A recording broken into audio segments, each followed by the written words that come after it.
Hello friends, आज की video में मैं आपके साथ E2 नेटवर्क में एक छोटा सा अपडेट शेयर करूंगा जिसमें मैं आपको बताऊंगा कि क्यों E2 नेटवर्क आज के टाइम पे मुझे अच्छे पॉइंट पे लगती है कि जहां से हम उसे एक्यूमुलेट करना शुरू कर सकते हैं, कुछ नहीं तो एटलीस्ट रडार में रखना शुरू कर सकते हैं। देखिए, सबसे पहले आपको एक चीज मैं बता दूं कि मैं थोड़ा सा यहाँ पे एडवांस चीजें डिस्कस करूंगा। मैंने E2 नेटवर्क का डीप इन डेप्थ एनालिसिस किया हुआ है, ठीक है। उसका मैं ऑलरेडी वीडियो यूट्यूब पे डाल चुका हूँ। आप उस वीडियो को देख लीजिए एक बार जाके, और आपको वो वीडियो काफी अच्छा लगेगा। और मैं आपको एक चीज और बता देता हूँ कि आपका अंडरस्टैंडिंग इतना क्लियर होगा E2 एडिटर्स को लेके कि आप खुद का डिसीजन ले सकोगे। आपको मेरे भरोसे में नहीं, किसी के भी भरोसे नहीं बैठना पड़ेगा E2 नेटवर्क्स में, ठीक है। तो अब हम आते हैं इस वीडियो में वापस, और मैं आपको बताना शुरू करता हूँ। देखिए, सबसे पहले तो आपको कंपनी का एक चीज बताता हूँ। कंपनी का आज के टाइम पे कैपेसिटी यूटिलाइजेशन रेट है 35 to 40%, जिससे उनका मंथली एमआरआर आ रहा है 16 करोड़ का, ठीक है। उनका टारगेट है कि बाय मार्च 26 40 करोड़ का एमआर वो रीच कर जाएंगे, 35 to 40 करोड़, ठीक है। तो मैंने क्या किया, एक आपको रफ कैलकुलेशन बताया, ठीक है, कि कैसा इनका हो सकता है, रेवेन्यू, पैट, इबिटा, पीबीटी, ये सब कैसा हो सकता है FY27 Q1 में, ठीक है। तो चलिए आपको मैं दिखाता हूँ। और उस हिसाब से क्या किया मैंने, पी रेशियो सब कैलकुलेट कर दिया एट डिफरेंट प्राइस पॉइंट, जो कि है 2500, 2200, 2000, 1800, 1600 एंड करंट प्राइस भी। तो चलिए अब देखते हैं। देखिए, मैंने क्या एज्यूम किया कि FY27 Q1 में इनका मंथली रेवेन्यू होगा दोनों का एवरेज 38 करोड़ का, ठीक है। उस हिसाब से रेवेन्यू बनेगा 114 करोड़ का, इबिटा 70% होगा तो वो बनेगा something around 80 crore. Depreciation management ने खुद बोला है कि हमारा 50 करोड़ के आसपास ही रहेगा, तो मैंने 50 करोड़ ले लिया है। अदर इनकम 5 करोड़ ले लिया मैंने, जो कि उनका पैसा रखा हुआ है बैंक में, उससे शायद उनको इंटरेस्ट मिलता है।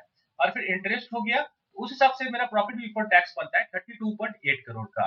और पैट बनता है 24.6 करोड़ का, एज्यूमिंग की 25% वो टैक्स देंगे। तो ईपीएस अर्नेट बनेगा उनका 12 का। ये कैसे मैंने निकाला, तो देखिए इसके लिए आपको यहाँ आना पड़ेगा। अगर आप मार्च 25 में जाओगे तो इनका प्रॉफिट था जब 14 करोड़ का, तो इनका बना था ईपीएस 6.82, यही चीज मैंने यहाँ पे यूज कर लिया, ठीक है। आप अगर देखोगे, दैट इज इस प्रॉफिट को मैंने 14 से डिवाइड कर दिया, देन 6.82 से, तो हमारा निकल गया ईपीएस 100 11.98 का। तो उसके हिसाब से मैंने यहाँ पे पी रेशो निकाल लिया at current price and different price. तो आपको क्या यहाँ देखने को मिल रहा है कि अगर ये शेयर हमें 2200 के प्राइस पे मिल जाए तो इसका उस वक्त ईपीएस होगा, सॉरी पी रेशियो होगा 46 के आसपास का। तो मुझे लगता है जो कंपनी इतने स्पीड से ग्रो कर रही है, अच्छा पॉइंट ऑफ एक्यूमुलेशन हो सकता है, एटलीस्ट हम अपना 1% ऑफ पोर्टफोलियो डाल सके वहां पे। देखिए, मैं अपना ओपिनियन बता रहा हूँ, आपका ओपिनियन वेरी कर सकता है, ठीक है। आप अपना डिसीजन खुद सोच समझ के लेंगे, सबका रिस्क एपेटाइट अलग अलग होता है। और अब आते हैं फिर से वापस, 2000 अगर मिल जाए तब तो 42 के पी पे मिलेगा, और उससे नीचे 1800 के आसपास मिल जाए तो that is a golden opportunity कि थोड़ा सा तो हम डाल ही दे, ठीक है। अब मैं एक और कैलकुलेशन आपको बताता हूँ। ये तो रहा आपको कि अगर जो करंट कैपेसिटी है वो 40 कितना यूटिलाइज हो जाएगा 80-90%, तो क्या ईपीएस हो सकता है डिफरेंट प्राइस से, ठीक है। अब हम आते हैं, एज्यूम करते हैं कि उनका ब्लैकबेल जीपीयू वो खरीद लेते हैं। उन्होंने ब्लैकबेल जीपीयू के लिए क्या बोला है, उन्होंने बोला कि बाय हम बहुत एडवांस स्टेज में है 2048 जीपीयू खरीदने का, और 2048 जीपीयू हो सकता है कि हम मार्च 26 तक खरीद ले, ठीक है। तो मैंने क्या एज्यूम किया, कि एक साल इनको दे दिया FY27 पूरा। मैं ये एज्यूम कर रहा हूँ कि FY27 में ये पूरा अपना जो जीपीयू नया लगाएंगे उसका कैपेसिटी यूटिलाइजेशन में ये अपना खर्च करेंगे, दैट इज वो क्लाइंट से मीट करेंगे, उन पे ट्राई करेंगे, फिर उनका कन्वर्जन होगा और फिर ये कैपेसिटी यूटिलाइज होने लग जाएगा, ठीक है। दैट इज ऑर्डर्स में कन्वर्ट होने लग जाएगा। और उस हिसाब से FY28 में इनका, sorry, full fledge capacity utilization होगा in 8000 GPU, that is 3900 current GPUs and 4096 जो ये जीपीयू ब्लैकमेल वाला लगाएंगे। और हाँ, एक चीज और बता देता हूँ, उस वक्त मंथली रन रेट क्या हो सकता है। देखिए, 40 करोड़ तो इसी से आएगा जो करंट है इनका, और ब्लैकमेल वाला जीपीयू महंगा है, थोड़ा ज्यादा भी है, तो इसलिए ज्यादा चार्ज करेंगे। तो आई एम एज्यूमिंग कि समथिंग अराउंड 100 करोड़ के आसपास में इनका एमआरआर बनेगा FY28 में। उस हिसाब से मैंने सारा कैलकुलेशन कर दिया। तो रेवेन्यू कैसा बनता है, 1200 करोड़ का रेवेन्यू बनेगा, 100 एमआर होगा इनका इंटू 12, तो 1200 करोड़ हुआ। EBITDA 70% ऑफ रेवेन्यू, तो 840 करोड़। डिप्रीसिएशन 400 करोड़ होगा। देखिए, करंट डिप्रीसिएशन कितना है, 50 करोड़ पर क्वार्टर, तो 200 करोड़ ईयर का हो गया। ये कैलकुलेशन मेरा ईयरली है और ये क्वार्टरली है, ये चीज नोट कीजिएगा। ठीक है। डिप्रिसिएशन के क्या हुआ, आज के टाइम पे डिप्रिसिएशन है 200 करोड़ रुपया पर ईयर, 50 करोड़ पर क्वार्टर। तो उस वक्त और ये डबल ले लेंगे तो ज्यादा लगेगा, राइट। तो मैंने डबल कर दिया, सीधा 200 करोड़ का डिप्रिसिएशन यहाँ पे दिखा दिया। और एक बात, इन्होंने क्या बोला कि हम जो नया जीपीयूज खरीदेंगे वो डेप्ट लेंगे और इंटरनल एक्रूअल से खरीदेंगे। हो सकता है कि थोड़ा बहुत क्यूआईपी भी कर ले। आज के टाइम पे हम एज्यूम कर रहे हैं कि 450 करोड़ का इंटरेस्ट लेंगे, लोन लेंगे, जिसमें 50 करोड़ का इंटरेस्ट लगेगा ईयरली। तो ये 50 करोड़ का इंटरेस्ट रहा। तो पीबीटी बनेगा 390 करोड़ का। एंड एज्यूमिंग की 75% 25% टैक्स देंगे, 292 करोड़ का इनका प्रॉफिट बनेगा बाय FY 28 एंड। ठीक है। FY 28 में पूरा इनका 290 करोड़ के आसपास का पैट बनना चाहिए इस रफ कैलकुलेशन से। तो उस हिसाब से ईपीएस रन रेट इनका हो जाएगा 142 का। सेम कैलकुलेशन मैंने यूज किया हुआ है, ठीक है। और P at the rate current price 16 का, जो कि महंगा नहीं है, ठीक है। 2.5 साल बाद ये कंपनी आपको 16 के पीई पे मिलेगी एट करंट प्राइस। अगर ये करंट प्राइस पे ही रहा तो 16 के पीई पे मिलेगी। तो मुझे क्या लगता है कि जो कंपनी हाई ग्रोथ सेक्टर में है, इस पीई पे तो आपको नहीं मिलेगी। हो सकता है उस वक्त थोड़ा जंप आ जाए प्राइस में।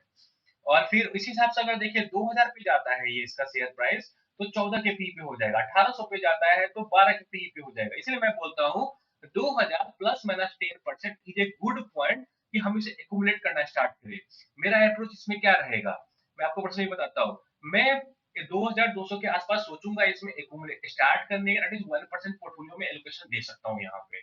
आप अपना डिसीजन खुद लेंगे, मेरे पे नहीं जाएंगे। मेरा काम है आपको लॉजिक से समझाना कि क्या सही है क्या गलत है, मेरे सोच के हिसाब से। आपका सोच अलग हो सकता है, ठीक है।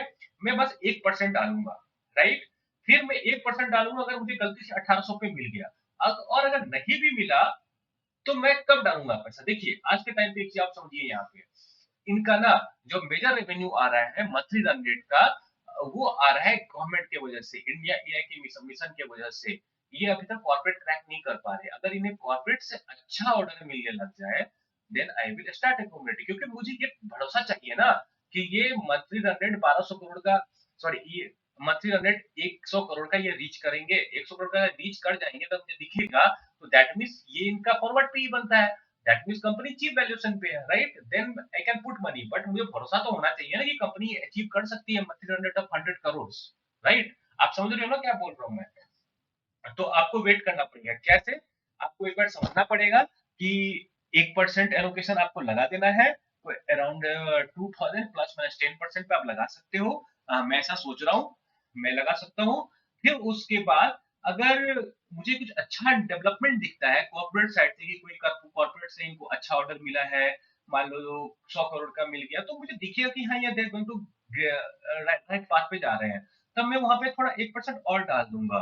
फिर धीरे धीरे जैसे ब्लैकवेल का जीपीयू खरीदेंगे, उनको लगाएंगे, उनका रन रेट बढ़ता जाएगा, तो मैं अपना और थोड़ा सा पैसा उस पर डालते जाऊंगा। This is my way of investing, ठीक है। क्योंकि आपको मैंने फॉरवर्ड पी पे दिखा दिया, कंपनी जो बोल रही है अगर उसके आसपास में डिलीवर कर देती है तो उनका फॉरवर्ड पी काफी लुक्रेटिव लगता है।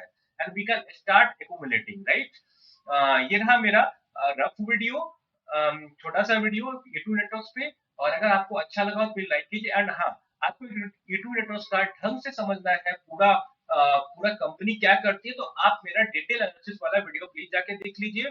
और अगर आपको अच्छा लगेगा तो सब्सक्राइब कर दीजिएगा और शेयर कर दीजिए अपने फ्रेंड्स के साथ। And thanks a lot for watching, thank you.